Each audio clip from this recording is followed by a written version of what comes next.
बिस्मिल्लाहिर्रहमानिर्रहीम। अस्सलामुअलैकुम। मैं हूं खुर्रम शहज़ाद और आप तमाम दोस्तों को अपने YouTube channel online computer tutor में वेलकम करता हूं और उम्मीद करता हूं आप तमाम दोस्त खैरियत से होंगे। जिन दोस्तों ने अभी तक चैनल को सब्सक्राइब नहीं किया वो चैनल को जल्द से जल्द सब्सक्राइब करें। अगर वीडियोज़ अच्छी लगें तो उनको लाइक करें, शेयर करें। आज हम इन पेज की क्लास नंबर 11 में फॉर्मेट मेन्यू पढ़ेंगे।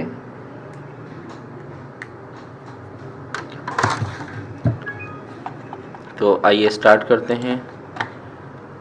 इन पेज देखें, फॉर्मेट मेन्यू में सबसे पहले हमारे पास कैरेक्टर सिलेक्ट कर लेते हैं। इसको हम फॉर्मेट कैरेक्टर का पहला तरीका ओपन करने का है कि आप फॉर्मेट मेन्यू पर जाएंगे।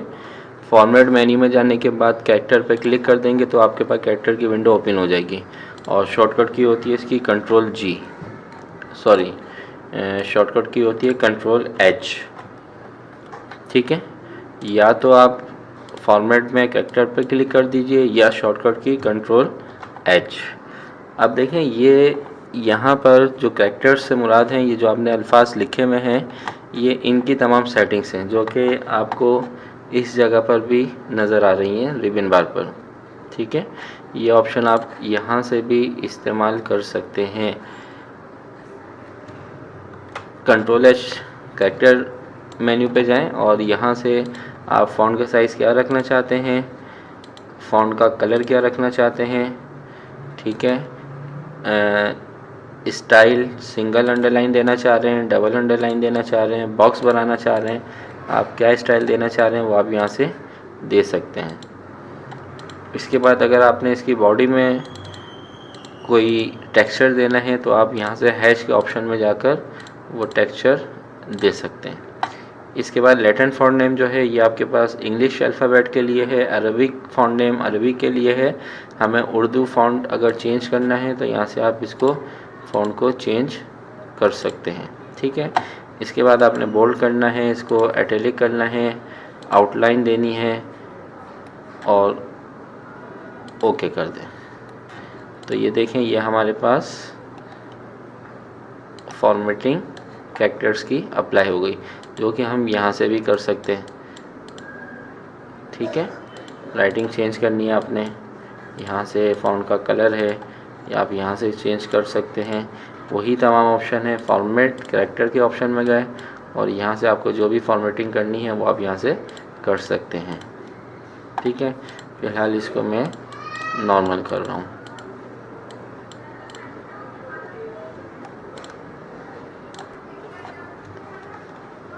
कलर इसका वाइट हो गया है, इसको हम ब्लैक कर देते हैं, ये लीजिए। ठीक है, तो इसके बाद है फॉर्मेट में पैराग्राफ। ये हमारे पैराग्राफ की तमाम सेटिंग्स हैं। फॉर्मेट पैराग्राफ पे क्लिक करें और शॉर्टकट की होती है कंट्रोल जी। या तो पैराग्राफ पे डायरेक्ट क्लिक कर दीजिए या कंट्रोल जी के साथ आप इसको ओपन कर लीजिए। अब देखें, सबसे पहले हमारे पास पैराग्राफ की अलाइनमेंट्स हैं, left, right, centre, justify, force justify. ये ऑप्शन आपके पास यहाँ पर भी मौजूद हैं, ये देख लीजिए, ये रहे, ये आपके पास तमाम ऑप्शन मौजूद हैं यहाँ पर। Left, right, centre, justify, force justify, ये पांचों ऑप्शन आपके पास यहाँ पर भी मौजूद हैं और यही ऑप्शन आपके पास फॉर्मेट में जाने के बाद पैराग्राफ में भी यही तमाम ऑप्शंस मौजूद हैं। आप यहाँ से अप्लाई करवा लें या यहाँ से अप्लाई करवा लें, एक ही बात है। अगर मैं वहाँ से अप्लाई करवाऊँ, देखें मैंने पैराग्राफ को सिलेक्ट किया, सबसे पहले लेफ़्ट, राइट, सेंटर देख लीजिए। इस वक्त ये राइट साइड पर है। अगर हम लेफ़्ट पे करेंगे तो देखें लेफ़्ट से तमाम लाइन्स इक्वल हो गई और राइट साइड से वो जो है वो कुछ लाइन्स आगे पीछे हो गई। राइट से चाहिए राइट पे ले आए। सेंटर करना है तो ये सेंटर पे आ जाएगा हमारा तमाम टेक्स्ट। ठीक है, अब जैसे कि मुझे ये हेडिंग जो है वो सेंटर में करनी है तो यहाँ से ये इसको मैंने सेंटर में कर दिया। ठीक है, इसके बाद जस्टिफाई, जस्टिफाई पे अगर हम क्लिक करेंगे तो देखें इस वक्त ये हमारे पास राइट पर है। तो देखें राइट साइड की जो लाइंस हैं वो बिल्कुल इक्वल है, लेकिन लेफ़्ट साइड की जो लाइन है वो इक्वल नहीं है। अगर आपने इसको इक्वल करना है तो ये लीजिए, ये आपके पास दोनों साइड जो हैं वो इक्वल हो गई। तो ये हमारा ऑप्शन कहलाता है जस्टिफाई का।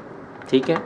इसके बाद फोर्स जस्टिफाई है, ये जब हम कोई इशार या नज़म वगैरह लिखते हैं वहाँ पे इसका ज़्यादा इस्तेमाल होता है। लेकिन अगर मैं यहाँ पे आपको अप्लाई करवा के दिखाऊं तो देखें ये जो जस्टिफाई हमने अप्लाई किया है तो इसमें जो लास्ट वाली लाइन है वो अपनी जगह पे मौजूद है।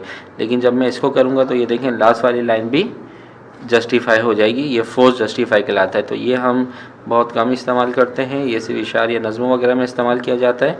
इसको फ़िलहाल हम कर देते हैं जस्टिफाई। ठीक है, क्लियर है। तो यही पांचों ऑप्शन आपके पास फॉर्मेट टैब में पैराग्राफ के अंदर मौजूद हैं। ये तमाम ऑप्शन यहाँ पे मौजूद हैं, देख लीजिए। अगर आप यहाँ से इसको राइट करते हैं तो ये राइट हो जाएगा आपके पास कंट्रोल जी से। अगर मैं इसको यहाँ से जस्टिफाई करता हूँ तो ये जस्टिफाई हो गया। ठीक है, इसके बाद यहाँ इस टेक्स्ट बॉक्स को हम बॉर्डर अप्लाई करवा देते हैं कोई भी।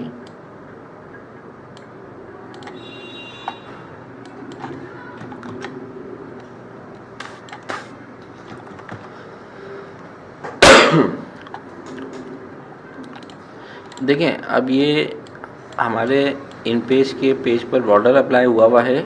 तो देखें ये लाइंस जो है बिल्कुल बॉर्डर से मिली हुई हैं। तो ये स्टाइल बिल्कुल एकदम मिला मिला लग रहा है, यानी कि प्रॉपर नहीं लग रहा है। तो अब देखें इसको हम बॉर्डर से थोड़ा सा इधर करेंगे तो फॉर्मेट पे जाइए, पैराग्राफ। अब यहाँ पे ऑप्शन है हमारे पास इंडेंट्स का। इंडेंट्स में सबसे पहले बिगनिंग है, एंड है और फर्स्ट लाइन है। बिगनिंग जो है ये जो आप लाइन स्टार्ट कर रहे हैं ये आपको कितने इंचेस के बाद स्टार्ट करनी है, ये सेंटीमीटर में आ रहा है। इसको हम सबसे पहले इंचेस में ले लेते हैं। तो प्रेफरेंस डॉक्यूमेंट में जाकर इसको आप इंचेस कर लीजिए। ठीक है, अब फॉर्मेट पे आइए, पैराग्राफ। अच्छा, तो अब देखें मैं बिगनिंग करना चाह रहा हूँ 1 इंच यहाँ से छोड़ना चाह रहा हूँ। ओके करें तो ये देखें ये यहाँ पे आ गया। ये बहुत 1 इंच बहुत ज़्यादा हो गया। ठीक है, तो हम इसको कर देते हैं 0.1, यानी कि एक पॉइंट,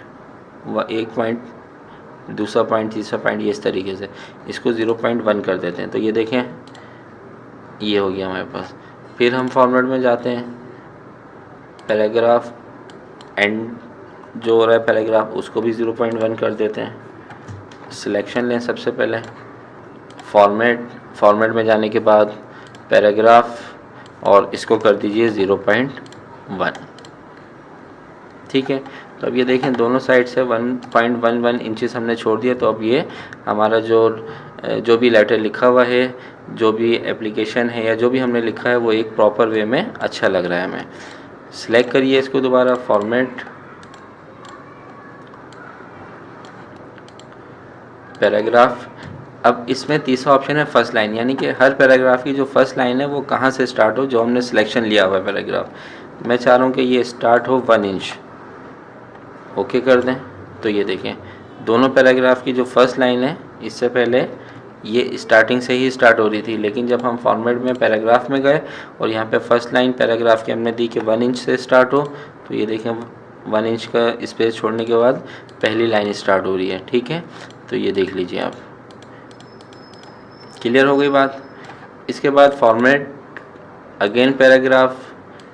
यहाँ पे हमारे पास लाइन स्पेसिंग है। लाइन स्पेसिंग ऑटो पे ही रहता है, क्योंकि जब हम न्यू लाइन पे जाते हैं तो वो जो दोनों के दरमियान जो उसकी हाइट होती है वो इन पेज ऑटो एडजस्ट करता है। लेकिन अगर आप अपनी मर्ज़ी से देना चाहते हैं, जैसे मैं अगर यहाँ पर अब जैसे इसका एक तरीकाकार ये होता है कि आपने इन जो इसका साइज़ रखा हुआ है वो 24 रखा हुआ है। ठीक है, तो आप यहाँ पर जो इसकी स्पेस देंगे ना, बढ़ाएंगे अगर, तो वो तकरीबन 8-9 पॉइंट इसमें ऐड करने के बाद बढ़ाएंगे।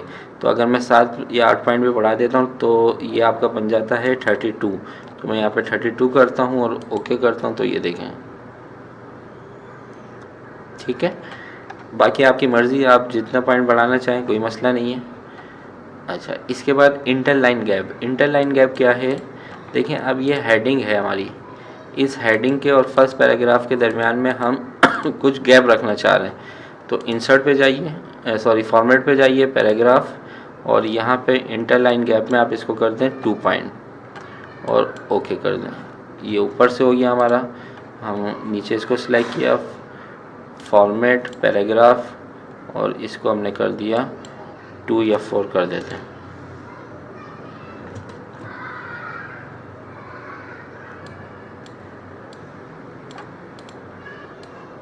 ये हमने सिलेक्ट किया इसको, फॉर्मेट,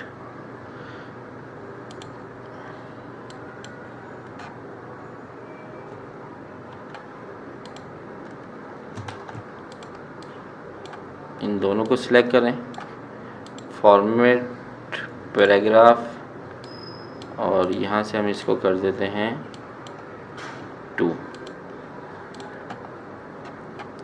ठीक है, तो ये देखें दोनों के दरमियान जो है वो स्पेस आ गया है। अगर यहाँ से स्पेस बढ़ाएं आप,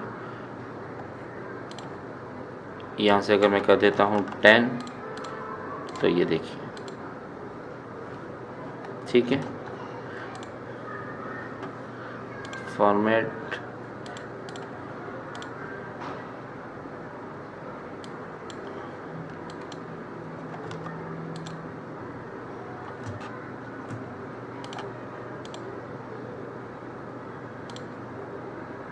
तो आप देख रहे हैं जहाँ जहाँ मैं कर्सर रखता जा रहा हूँ वो आपकी स्पेस बढ़ती जा रही है। ठीक है, क्लियर हो गई बात। तो ये आपके ऊपर है, आप अगर बढ़ाना चाहें तो जब भी ठीक है, नहीं बढ़ाना चाहें जब भी कोई ऐसा मसला नहीं है।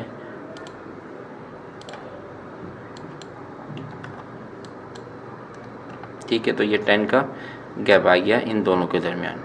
इससे पहले आपको मैं डिफरेंट लोकेशन पर कर्सर को लिंक करने के बाद बता रहा था कि किस किस तरीके से आप इसको अप्लाई करवा सकते हैं। तो आपने इन दोनों के दरमियान अगर देना है तो यहाँ पे आपने कर्सर रखना है, फॉर्मेट, पैराग्राफ, और यहाँ से आप इसकी स्पेस देते हैं। अगर मैं यहाँ पे 20 कर दूँ तो आपको वाज़िह फ़र्क देखें नज़र आ रहा है दोनों के दरमियान। ठीक है, तो ये हमारा हो गया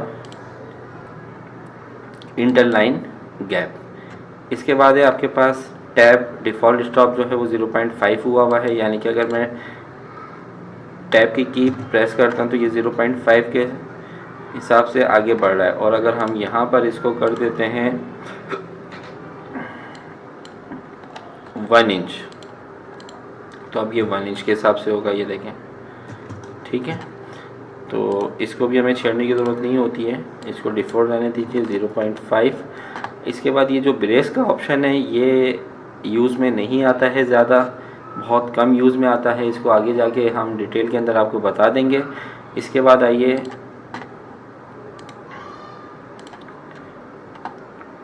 पैराग्राफ स्पेसिंग। ठीक है, पैराग्राफ स्पेसिंग, इसको सिलेक्ट किया, फॉर्मेट, पैराग्राफ। अब पैराग्राफ स्पेसिंग अगर मैं यहाँ पर बिफोर कर दूँ 20 तो ये बहुत ज़्यादा हो गया। फॉर्मेट, पैराग्राफ, इसको हम कर देते हैं 3, तो ये देखें ये 3 इंच का जो है स्टार्टिंग में इसके हर पैराग्राफ के गैप आ जाएगा। लेकिन इसकी भी हमें ज़रूरत नहीं होती है, क्योंकि जब हम इन पेज पे काम कर रहे होते हैं तो वो ऑटोमेटिक हम इसको एडजस्ट करवा देते हैं। तो इस ऑप्शन को भी बहुत कम इस्तेमाल किया जाता है, तो इसको भी आप डिफ़ॉल्ट जो है वो 0 पे ही कर दें और ओके कर दें इसको।